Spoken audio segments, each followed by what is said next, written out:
The hype around AI is a gift that keeps on giving, and here are a few more stories from the past few weeks. First of all, there was this interesting controversy around AI agents. I made the entire video about them. You know my stance. If you haven't, go check it out. Long story short, you should not be trusting your personal data to all of these AI agents to run your life. And there was an interesting story in China recently related to exactly this kind of situation where essentially there's a type of phone essentially, right? And I guess an application. I don't know all the details about the phone itself. Obviously, never seen it. But Duobao is essentially the phone that was promising a lot of innovations thanks to very deep AI integration into its core. And what people discovered? Well, it turns out through that installed AI on the phone, you can access a lot more than just your personal information, because it turns out a lot of other folks' personal information is accessible to you through this application.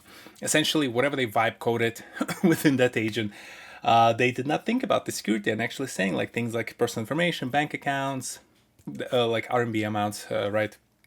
The essentially expenses, spend, all those kind of things can be looked up between the users of not necessarily having to do too much, then essentially just, I think from what I saw in some of these videos, just doing a couple of prompts. So huge issue.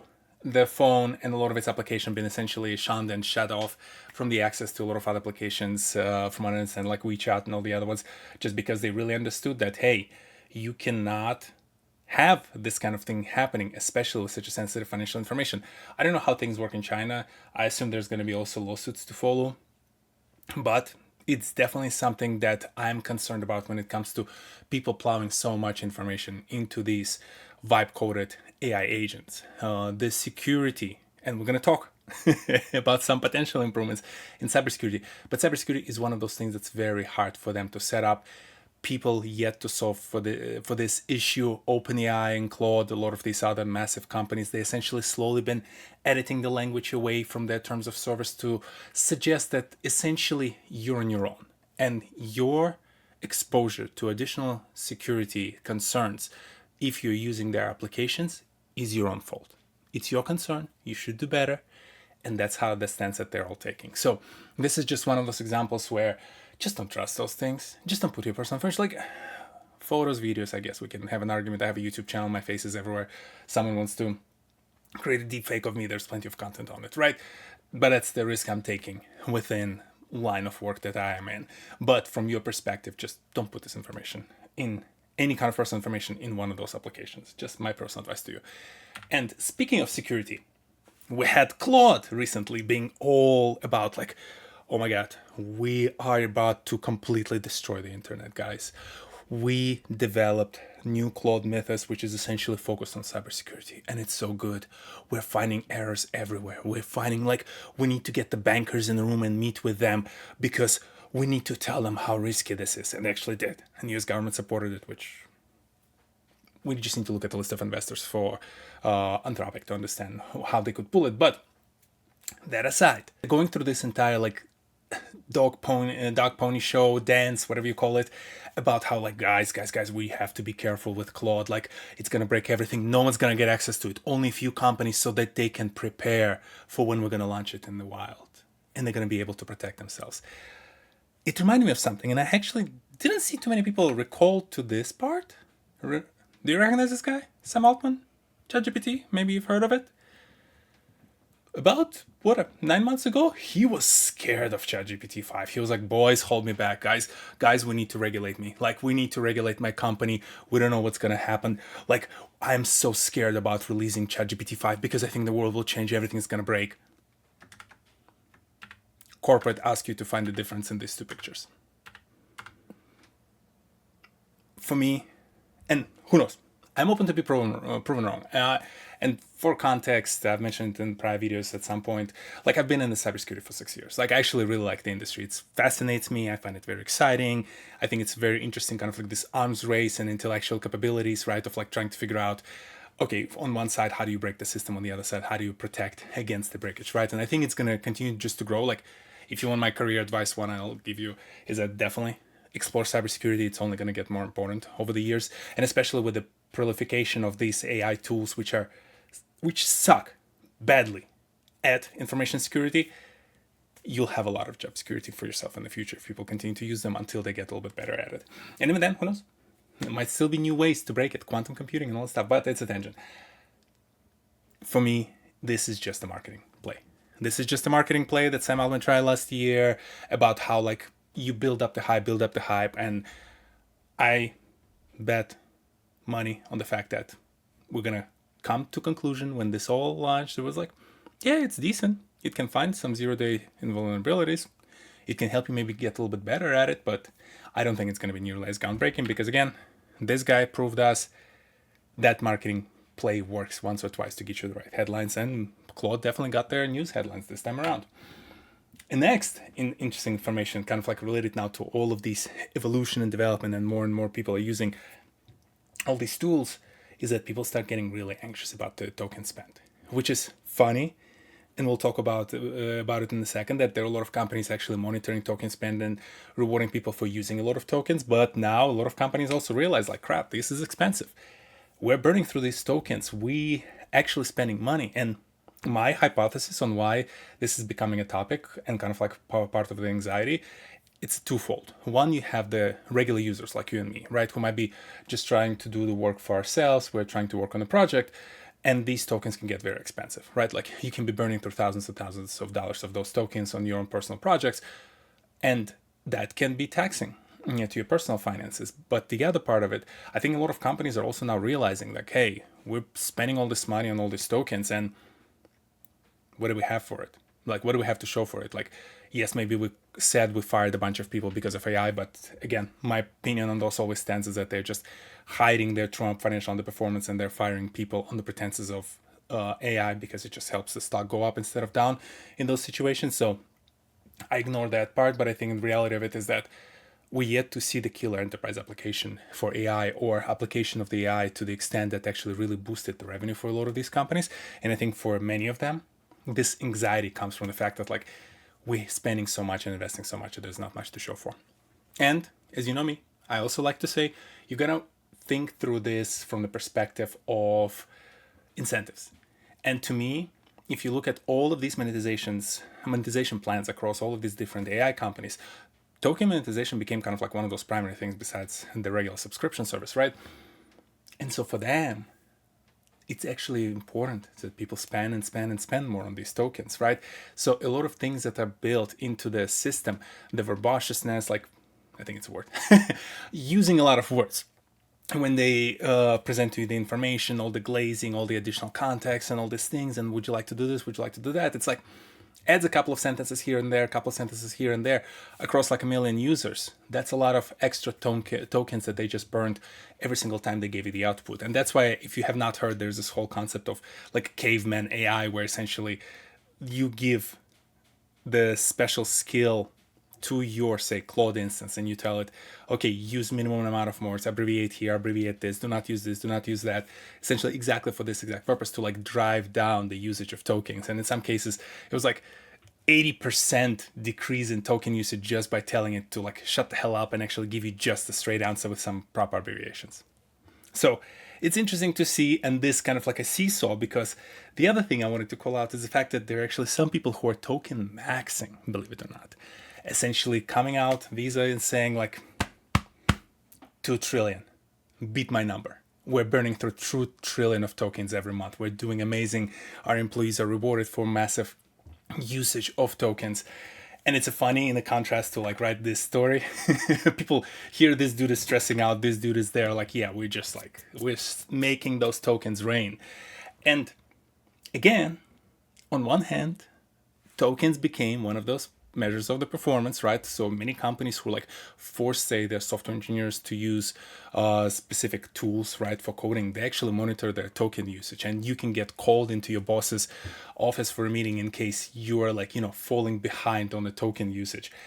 And the funny thing, again, you have to think about the fact that like when you build incentives around this kind of like tangible output that has an impact on your bottom line, but doesn't necessarily measure for your impact on the revenue side, people start gaming it, right? So from the perspective of two areas, from the, again, day-to-day person like you and I who may be working in one of those companies, people realize like put an extra few criteria into these requests so that the machine burns through extra few tokens.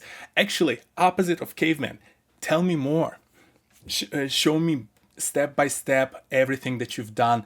Talk to me through it, explain to me the reason, and then give me the output. And people just scroll through all that stuff. That stuff at the top essentially just burns a ton of tokens just for the sake of burning it, so that you can show on your manager's dashboard that, hey, I've been burning midnight token oil.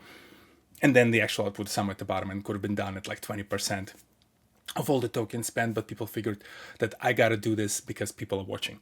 The other incentive is for this guy, my vice president of the technology, and I'm sure some of the other folks in the company who probably are also measured on the token usage. And for them, that essentially became kind of like a thing to say to the public, right? Hey, we're so AI forward. We're like such an advanced organization that we're out here burning through tokens like nothing matters because this is how advanced we are. And they hope that stock price goes pop a little bit higher because of this. So it's just a PR play for them, and it's a terrible idea because, again, you're not talking about the actual output. What did you actually get out of it? It's like back in the day, I'm forgetting it was Chevrolet or one of the Detroit companies, where they incentivized their executives based on the number of cars produced, not sold, produced. Guess what happened? There were famous parking lots full of unsold cars because the production was fully tuned in to like max out, give me as many cars as possible because that's what I'm getting paid on. And then essentially they didn't know what to do with all those cars parked and not being sold in the parking lots. This is to me a similar situation. You're just telling people go spend without telling them that the output is what matters. And you create this, again, social anxiety and bipolarness between, oh my God, I'm so afraid that I cannot afford the token spend that we currently have, and we cannot justify it based on the revenue too. We're spending so much token and just talking about that, not talking about the fact that we're not making any money off of it. So, interesting world we're living in today. And finally, just to kind of like close us off, the other story I wanted to mention is this whole conversation right now about how you should not be trusting people citing different research papers these days. Like, that's gone, that's out of the window. Like, cat is out of the bag. And part of the reason because, again, AI enables people to mass produce research on any topic. And I highly recommend this video by Christophe. I tried to buy a scientific paper. Great creator, does a lot of interesting, insightful research. And he actually, like 3 weeks ago, right, like a few weeks ago, published this video where he talks about just in general how messed up right now the research market is, and how like there are companies out there who essentially you as a PhD can go and pay and they'll produce paper on whatever topic you need them to produce. The problem is, and I'm not going to spoil the entire video because it's worth watching, AI is heavily used in the situations where essentially folks just like take the images from other research and adjust them in AI and put them in their research, or again, they produce a bunch of writings, cite cases, cite research studies and things that are not real. And again, because of the volume and how many of these papers are now being inundated and published everywhere, people just also don't verify them as well, right? Like if you try to do peer-reviewed research paper today, like good luck to you, because the amount of content out there right now is so severe that for other professionals to go study your research papers, which is like pages and pages, right? Like tens of pages long, understand the methodology, evaluate methodology, potentially try to replicate some of the outcomes to confirm if it's real or not. Like this is a lot of work. And yes, you can say like, hey, put it in AI. But I promise you, even like some of these AI software tools these days where I have free ones, right? Like I use free ones. I would never pay for one on a day-to-day. At least I don't have a use case today for it. But you can put in the text and you can see it's going to give you like a percentage. Like, oh, this is X number of percentage written by AI. I've put in things that I wrote, like by hand. Like I write for some parts of my job, right? So I write a few paragraphs and just for the fun of it, I'll put it in. And I kid you not how many times it gets flagged like 95% AI. And I'm not using like, there's zero AI usage. Like literally I sit here and I clickety-clack, tap it on my keyboard because that's just my preference for some of the messages that I sent out.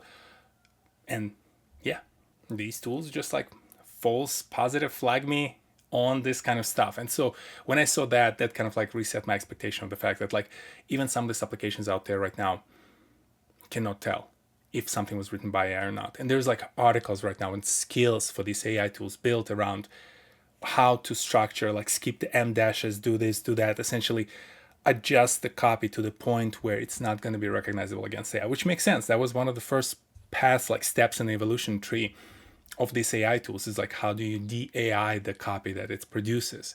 And so for these kind of situations with the research, that makes that job so much harder. So we went through data leaked through those agents on your phones.